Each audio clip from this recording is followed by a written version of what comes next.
Fox News contributor Lisa Boothe joins us now to react. Lisa, what do you make of this? Isn't it just... It's just unbelievable, these scenes, and also the reaction, or the lack of a reaction, from those people who lectured us endlessly about police brutality.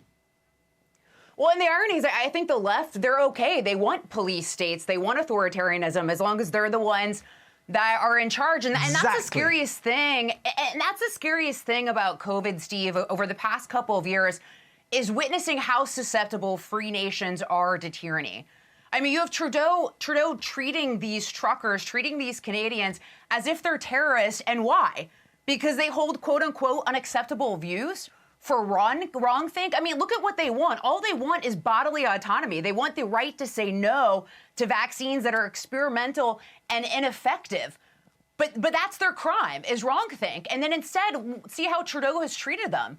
He has invoked the Emergencies Act. He has turned Canada into a police state. He has had people arrested. He has frozen bank accounts, and he's not alone in this mentality either. I mean, look at what's happening in the United States. You have the Biden administration try to label parents standing up for their kids at school boards as domestic terrorists and try to weaponize the DOJ against them. So this march towards authoritarianism, both here in the United States and abroad, is real, and people need to wake up to it. I totally agree. By the way, I mean, I wouldn't say that the vaccines are ineffective. I'd say that they're effective at protecting you, but not anyone else. So there's absolutely no case for these mandates. They're completely unjustified on any scientific grounds. And you're exactly right that they love this excuse to push this control.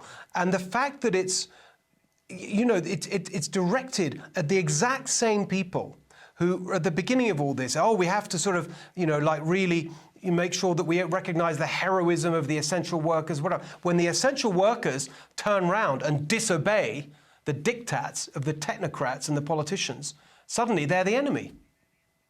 Well, and the reason I said that is because we were originally told they would stop transmission. That's not happened, and allegedly it's taken absolutely right. multiple shots to, you know, to prevent, is what they're saying. So that's why I called them that. But to your point, Steve, I mean, look at the mentality of the left. Look at something that the governor of Connecticut recently said in lifting some mandates. He said, "You have earned your freedom."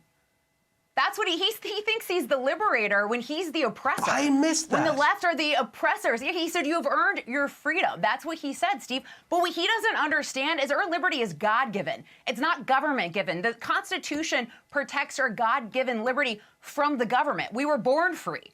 We don't need the governor of Connecticut to give us that liberty. And so what I hope that Americans take from what we have seen throughout COVID is looking at the government and deciding what role we want the government to have in our lives. I mean, you look at the way the left has abused their power. What have they done? They've used COVID to get more power, to amass more power, to force vaccines on people, to force mask mandates on people. And then you look at what Governor Ron DeSantis has done in Florida. He has kept it free. He has gotten the government out of the way. He has respected individual liberty. That's the difference between the two political parties. And so I hope people take that mentality. They are clear-eyed and heading to the midterms this November, because we're in the fight of our lives for freedom and for liberty. I totally agree. That's what I keep trying to remind people. You know, it was Democrats who masked our kids. It was Democrats who closed our schools. It was Democrats who shut down local businesses. All of it unjustified. None of it made a difference. You just look at the data, the comparison between Florida and somewhere like California with the extreme corona shutdowns. There's no justification for it. It was all about their power, control, wanting to be the center of attention. They should be held accountable. We totally will focus on that. Lisa, great to see you. Hey, Sean Hannity here. Hey, click here to subscribe to Fox News YouTube page and catch our hottest interviews and most compelling analysis. You will not get it anywhere else.